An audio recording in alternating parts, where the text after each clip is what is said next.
Apresentação do irmão Caetano.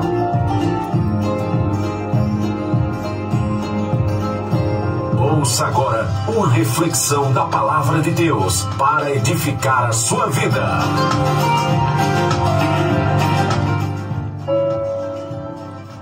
A paz de Cristo seja com todos os nossos ouvintes, rádio ouvintes, quer sejam da cidade, quer sejam do campo, quer esteja em casa, quer esteja viajando no seu automóvel, onde você estiver, a paz de Cristo seja com você e que inunde o seu coração nessa tarde, nessa noite, né? São 18 horas. É uma satisfação enorme estar retornando aos estudos da Rádio Farol FM 90.7 e tendo dessa feita a enorme responsabilidade de transmitir a palavra de Deus. Sem mais delonga, segunda carta de Paulo aos Coríntios, segunda epístola, carta ou epístola, capítulo de número 6, versículo de número 18, diz assim: E eu serei para vós pai, e vós sereis para mim filhos e filhas, diz o Senhor Todo-Poderoso. Ponto final. Repetindo: E eu serei para vós pai, e vós sereis para mim filhos e filhas, diz o Senhor Todo-Poderoso. Ponto final. Teologia. Você já ouviu muitas vezes essa palavra teologia? Muitos, pela recorrente citação desse termo, teve a curiosidade de pesquisar e sabe o que significa teologia. Outros ouvem esse termo, mas não sabem o que significa teologia. E eu vou definir esse termo nesse exato momento. Teologia é um termo que é muito usado em recintos acadêmicos, em cursos universitários ou cursos de religião. Os católicos fazem teologia, os espíritas fazem teologia, os protestantes também fazem teologia.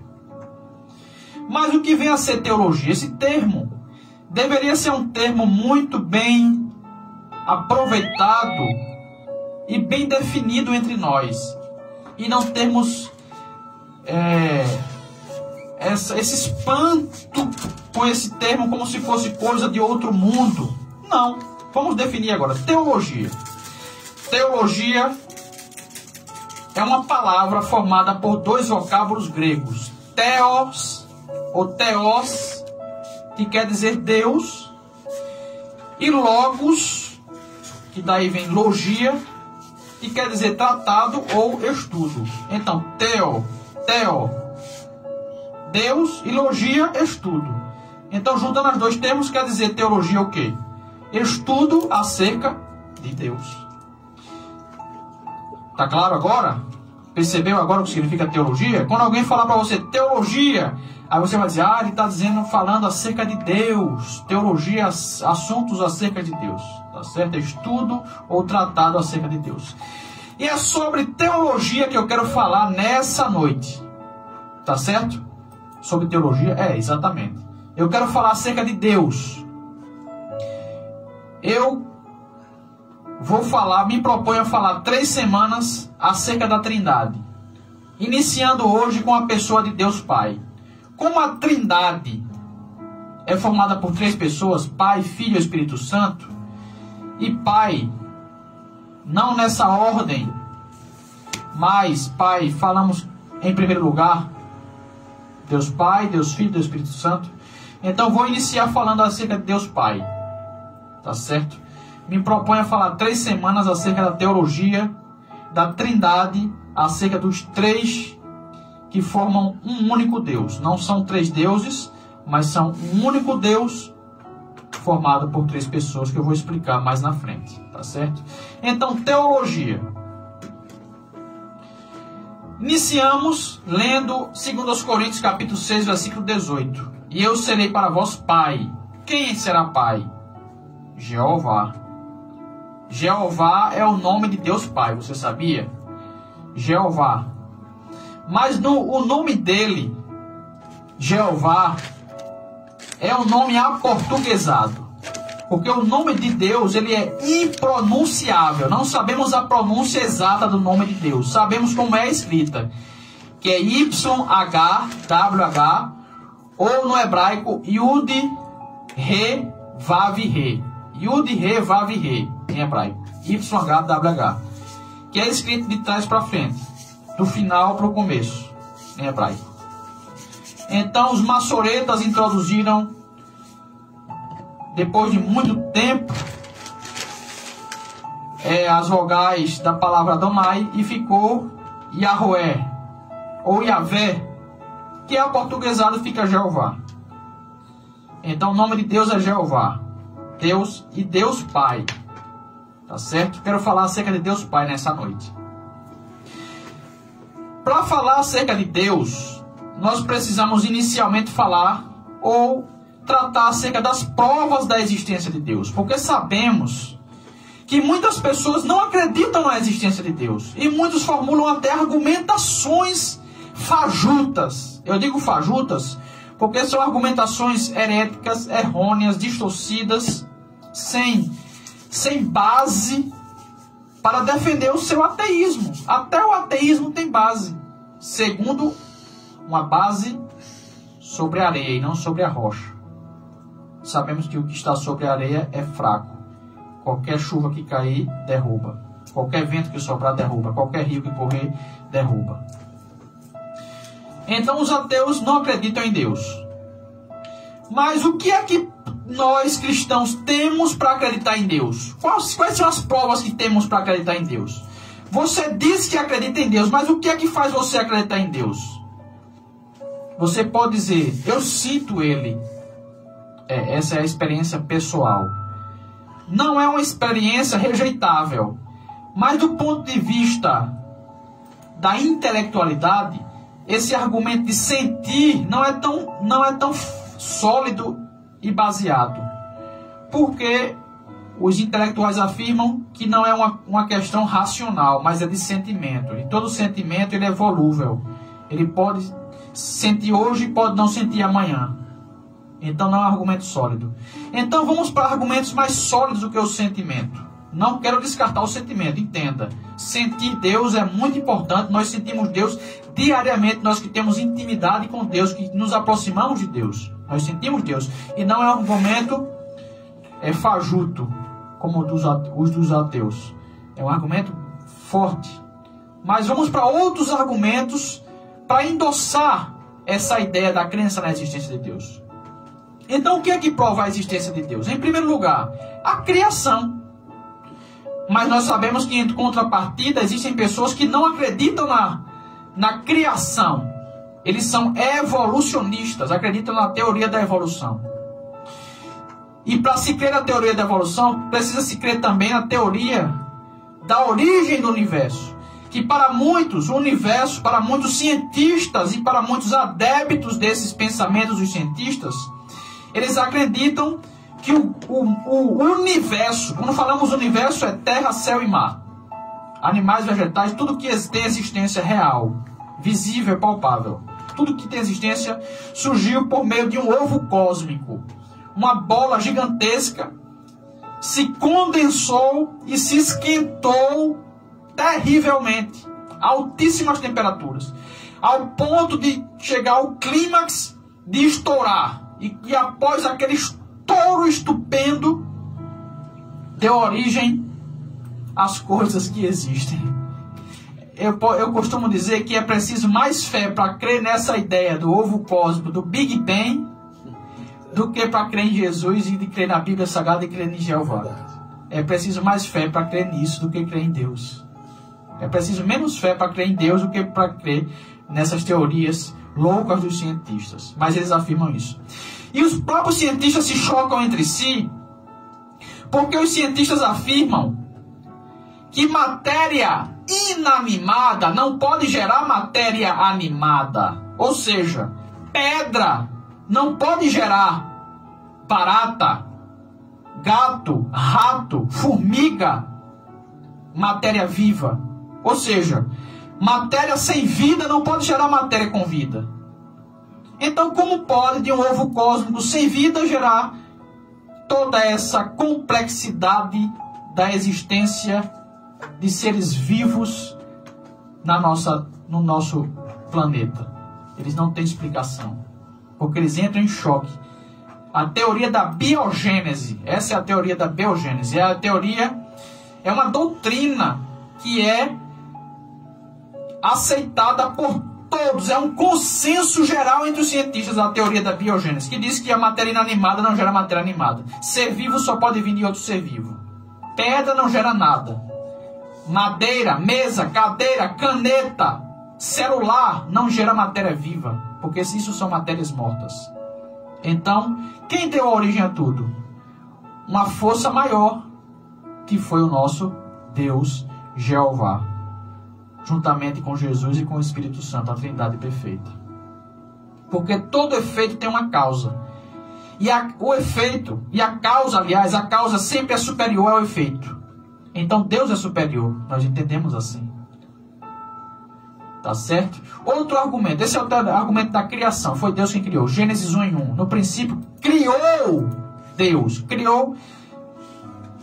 Deus os céus e a terra.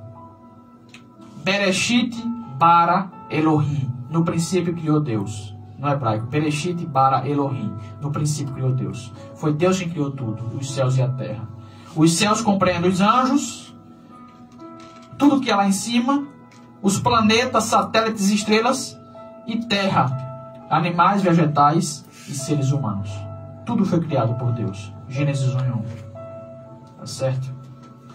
Outro argumento, o design do universo. O design do universo afirma que existe um projetista por trás de tudo. Porque se o teu nariz ele fosse feito em cima da tua cabeça, na ponta da tua cabeça, entre teus cabelos da cabeça, quando chovesse, teu nariz se encheria de água e tu morreria sufocado. Mas o nariz está embaixo. Olha como foi perfeita a tua criação.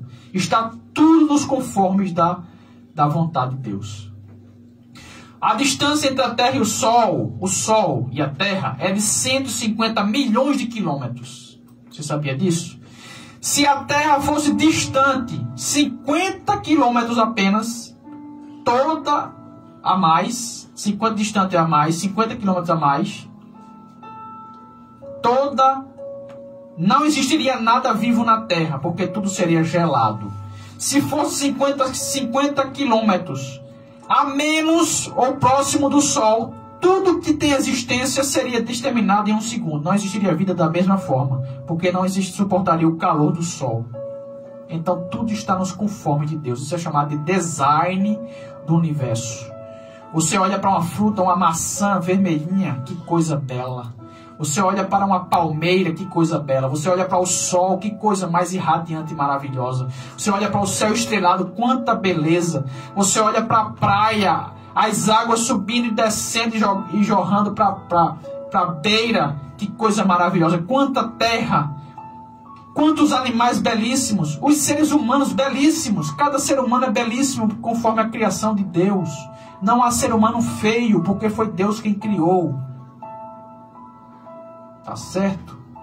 Então tudo isso chama design do universo. Existe um projetista inteligente por trás disso. E não é fruto do acaso, foi Deus que criou tudo.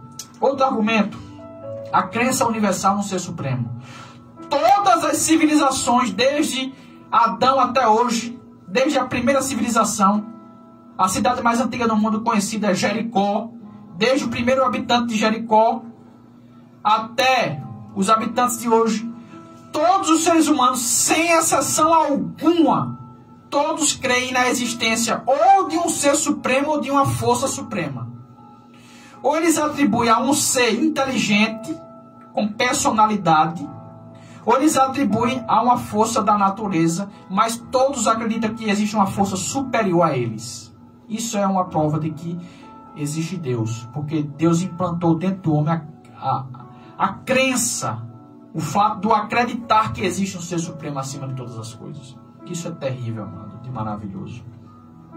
E finalizando o primeiro ponto, a natureza do homem.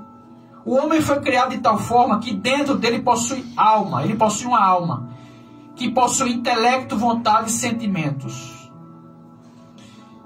E o homem possui também o espírito, que possui fé e consciência. E quando o homem faz o bem, a sua consciência, que está situada no seu espírito, lhe aprova. Quando ele faz o mal, a sua consciência lhe desaprova. Quem colocou a consciência moral no homem não foi a religião.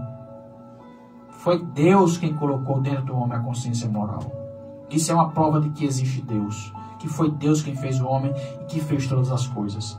Então, essas são as provas da existência de Deus. Dentre tantas, existem outras mais provas, mas eu quero correlacionar essas. A criação, o design do universo. Design quer dizer desenho, projeto, formato do universo. A crença universal no ser supremo e a natureza do homem, que possui consciência, que lhe aprova quando ele faz o bem e que desaprova quando ele faz o mal. Mas existem algumas crenças distorcidas acerca da divindade. E eu quero trazer também nessa noite para você entender. Algumas crenças errôneas acerca da divindade, ou seja, acerca de Deus. O agnosticismo. O agnosticismo é uma palavra, agnosticismo, é um prefixo grego que quer dizer não, e gnose é saber ou conhecimento. Então, de fato, de modo que agnosticismo quer dizer não saber. Os agnósticos, eles acreditam que nós, seres humanos, não temos a capacidade de conhecer Deus de fato. Eles acreditam que existe um Deus, mas nós não temos a possibilidade, nem a capacidade, nem um cacife para conhecermos a Deus. Nunca chegaremos ao conhecimento da divindade. Mas não é isso que a Bíblia fala. Porque você vê em Oséias capítulo 6, versículo 3, diz: conheçamos e prossigamos em conhecer ao Senhor. Oséias capítulo 4, versículo 6, diz: meu povo foi destruído porque lhe faltou o conhecimento. 2 Pedro capítulo 3, versículo 18, diz: antes crescei na graça e no conhecimento do Senhor Jesus Cristo. Então tudo aponta que é possível se conhecer a Deus. É tanto que a Bíblia diz: achegai-vos a mim e eu me achegarei a vós. Deus quer relacionamento conosco. É possível conhecer a divindade. Então, o agnosticismo, segundo a Bíblia, que é o nosso manual de fé, único manual de fé e prática, segundo ela, o agnosticismo não se sustenta, é fajuto, é falso, não deve ser aderido por ninguém. Outra crença errônea acerca da divindade, o politeísmo. Segundo os politeístas, eles creem que existem vários e vários deuses. E quanto mais deuses, melhor, porque mais força teremos. Porque quanto mais ajuda, mais força, mais poder. Eles creem que existem vários deuses. Mas segundo a Bíblia Sagrada só existe um Deus. Porque nossa regra é a Bíblia. Todo o conhecimento que vier, nós temos que julgar pela Bíblia. Se a Bíblia não fala, a gente se cala. Mas se a Bíblia fala, a gente aceita e recebe de bom grado, de coração aberto. Mas a Bíblia não fala que há vários deuses. A Bíblia mostra vários deuses, mas falsos. Deuses com D minúsculo, deuses falsos. Como Moloque, Mamon, Belzebu, Baal-Zefon, Baal-Zebub, Astarote e tantos outros deuses. Tá certo? Mas esses são deuses falsos. O único Deus verdadeiro é o Deus que criou os céus e a terra, que é uma trindade, é formado por 3 pessoas. Daqui a pouco eu vou falar sobre isso. Outra crença errônea é o materialismo. Segundo os materialistas, eles não creem na existência de coisas espirituais, de coisas invisíveis, intocáveis, que têm existência real de fato. Mas eles acreditam que só existe o que é palpável, visível e tocável, como mesa, gente, animais, plantas, só existem essas coisas. Mas espírito e Deus não é possível se alcançar, se entender que exista para o materialista. Não existem as coisas espirituais. Só existem as coisas materiais que podem ser vistas. Como Deus não pode ser visto, Deus não existe. Como o espírito e a alma não podem ser vistos, não existem também. Você lembra dos essênios? Os essênios, aliás, os saduceus, essênios não, os saduceus, no Novo Testamento, eles não criam em espírito, nem em anjo, e em coisas espirituais. Jesus refutou muitas vezes esses saduceus, tá certo?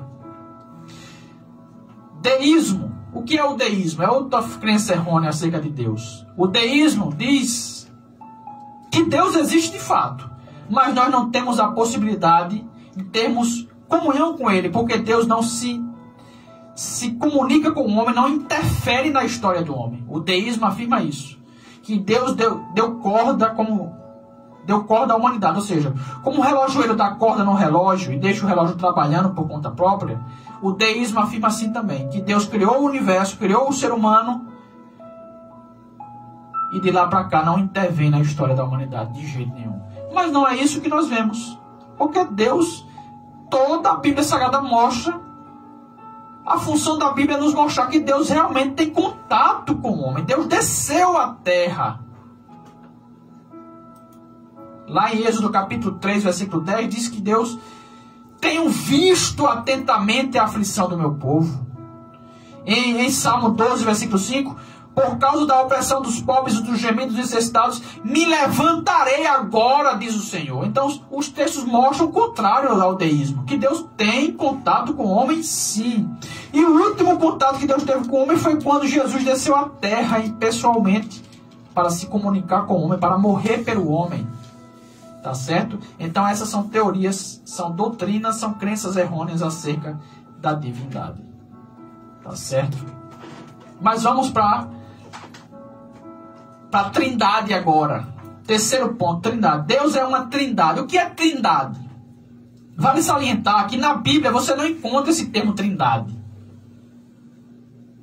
Trindade não há na Bíblia. Existe a trindade realçada na Bíblia, mas o termo, essa palavra foi criada depois, com os pais da igreja, tá certo? Mas não existe a palavra trindade na Bíblia. Existe a trindade, mas não existe a palavra trindade, tá certo? Então vamos lá, o que é trindade? Trindade é a crença cristã, é a crença de que Deus é um só, mas é formado por 3 pessoas. Algumas pessoas têm dificuldade para acreditar, para entender, aliás, para acreditar não, a entender a crença na trindade. Mas eu não tenho dificuldade alguma. Eu vou explicar a vocês por quê e vocês vão entender juntamente comigo. Veja só. Quando você entende o que significa unidade composta, quando você entende o que é unidade composta, você entende o que é trindade facilmente. O que é unidade composta? Unidade é uma única coisa e composta é a composição que forma essa unidade. Ou seja, Deus é um só, unidade, mas é composto por 3 pessoas. Vamos exemplificar. O triângulo, a figura geométrica triângulo, triangular. O triângulo é um só, mas ele é formado por 3 lados. Não é, Caetano? Não é, professor Caetano? Com certeza. O triângulo, ele é um só, mas é formado por 3 lados. Outro exemplo. Os 3 estados da matéria. A matéria é uma só. Matéria é tudo que tem massa e ocupa lugar no espaço. Matéria é uma só. Mas é formado... se apresenta em 3 estados. Sólido, líquido e gasoso. Vapor. Sólido, líquido e gasoso. A matéria é uma só. É tudo que tem massa e ocupa lugar no espaço. Mas é formado por 3 estados. Sólido, líquido e gasoso. Ou vapor. O Sol é um só. Só há um Sol. Existem outras estrelas semelhantes ao Sol, mas o Sol, com esse nome, Sol, só existe um. Mas ele produz luz, calor e fogo. 3 coisas. Então, unidade composta. Entendeu agora? É um só, formado por 3 pessoas. Quem são as 3 pessoas? A primeira é que eu estou falando sobre ela nessa noite, Pai, o Pai. A segunda é o Filho e a terceira é o Espírito Santo. Essas três são chamadas na Bíblia de Deus. Não são deuses. É Deus. Porque se fossem deuses, estaremos acreditando no politeísmo. Politeísmo quer dizer vários deuses. Mas é um só Deus, uma unidade formada por três pessoas, composta por três pessoas. Pai, Filho e Espírito Santo. Ficou claro?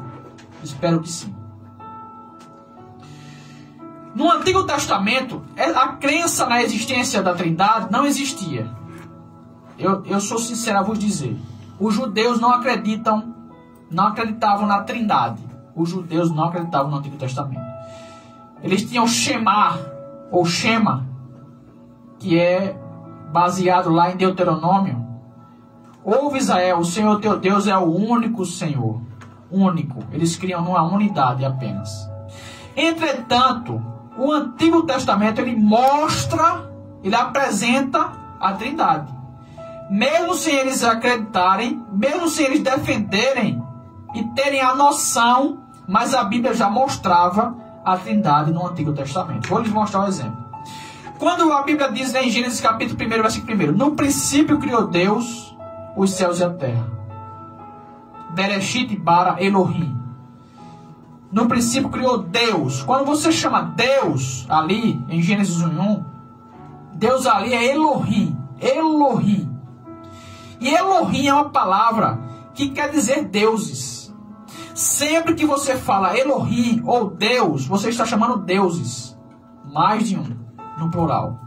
Se você abre a Bíblia em Gênesis 1:26, lá está escrito no princípio, aliás, façamos o homem a nossa imagem, conforme a nossa semelhança. Façamos, é um verbo no plural, que requer um pronome na primeira pessoa do plural, que é nós. Façamos nós. Nós quem? Eu, Pai, o Filho e o Espírito Santo, porque não seriam os anjos. Os anjos não participaram da criação ativamente, eles participaram adorando e observando Deus criar, porque eles também foram criaturas de Deus, foram criaturas de Deus.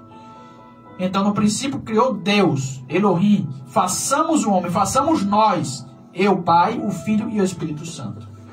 Se você abre a Bíblia em Gênesis 3:22, veja o que diz. 3:22 de Gênesis. Então disse o Senhor Deus, eis que o homem é como um de nós. Nós, no plural, primeira pessoa no plural, sabendo o bem e o mal. Quando o homem pecou lá no Gênesis, depois da queda, Deus disse, o homem é como um de nós. Não caberia colocar ali os anjos, como nós os anjos.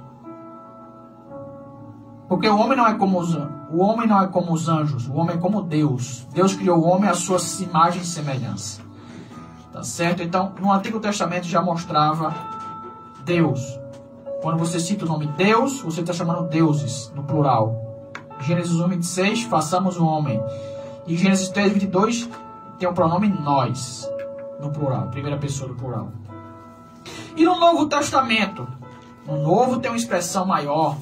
Se você abre a Bíblia em Mateus capítulo 3, versículo 16 e 17, diz assim: E sendo Jesus batizado, saiu logo da água, e eis que se lhe abriram os céus, e viu o Espírito de Deus descendo como pomba e vindo sobre ele. E eis que uma voz dos céus dizia: Este é o meu Filho amado, em quem me comprazo. Ou seja, aqui encontramos não o nome Trindade, mas encontramos as três pessoas compostas da Trindade em um único episódio, fato verídico. Jesus, segunda pessoa, sendo batizada. O Espírito Santo, terceira pessoa, descendo sobre ele, que é Deus também. E dos céus uma voz da primeira pessoa dizendo: Este é o meu Filho amado, que foi Jeová falando. Então encontramos Jeová Pai, Jesus sendo batizado, segunda pessoa, e o Espírito Santo descendo sobre ele como pomba, terceira pessoa. Tá certo? A prova no Novo Testamento. Em Mateus capítulo 28, versículo 19, temos a seguinte expressão: Portanto, ide, ensinai todas as nações, batizando-as em nome do Pai, primeira pessoa, e do Filho, segunda pessoa, e do Espírito Santo, terceira pessoa. Está vendo aí? Sempre as três pessoas. Se você abre a Bíblia também, em 2 Coríntios capítulo 13, versículo 13, temos a bênção apostólica, que sempre os pastores de igrejas reformadas, ou pentecostais, ou neopentecostais, impetram no final do culto. Assim que termina o culto, eles impetram essa bênção. A graça do Senhor Jesus Cristo está em 2 Coríntios 13, 13. A graça do Senhor Jesus Cristo e o amor de Deus e a comunhão do Espírito Santo sejam com vós todos. Amém. Encontramos as três pessoas: Jesus Cristo, Deus, Jeová e o Espírito Santo. Tá certo? Então, quero finalizar falando o seguinte. Diante de tudo isso, e diante do texto base que eu tomei de 2 Coríntios 6 e 18, que diz: e eu serei para vós pai, e vós sereis para mim filhos e filhas, diz o Senhor Todo-Poderoso. Entendemos que Deus é Pai. Pai é a primeira pessoa da Trindade, Deus Pai. E Deus como Pai, o que é que Ele é para nós? É só olhar para a figura paterna, biológica, aqui na Terra. Ele tem semelhança, só que em escala superior e maior. Maior, superior e sublime. Maior do que a do ser humano aqui na Terra. Deus como Pai, em primeiro lugar, Ele é provedor. Ele provê tudo para nós. Tudo que nós precisamos. Ele não faz aquilo que nós podemos fazer, hein? Precisa entender. Ele não faz aquilo que a gente pode fazer. Ele não faz. Mas aquilo que a gente não pode fazer, Ele faz por nós. Ele nos dá o sustento, a alimentação. Ele nos dá a saúde para trabalharmos. Ele nos dá a inteligência para criarmos. Ele nos deu a salvação da nossa alma, o perdão dos nossos pecados. E pode conceder àquele que crê também. Quem quiser crer em Jesus, pode galgar a salvação da sua alma. Ele é confidente. Você pode contar com Ele. Conte para Ele seus problemas. Ele é confidente. Ele guarda segredos. Ele não espalha por aí seus segredos. Ele guarda consigo mesmo. Pode contar com Ele, qualquer momento, para o que der e vier. Em terceiro lugar, Ele é educador. E a educação, o livro base da sua educação é a Bíblia Sagrada. Às vezes dói a educação de Deus. Fere, machuca, mas é para a gente melhorar de vida. Porque todo remédio curativo e sanador, sanativo e curativo, ele amarga ou dói na ferida.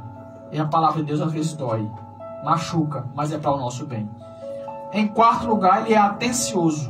Ele presta atenção em nós. E para finalizar, Deus como Pai, Ele deve ser respeitado. Se você respeita o seu Pai aqui na terra, muito mais o seu Pai celestial.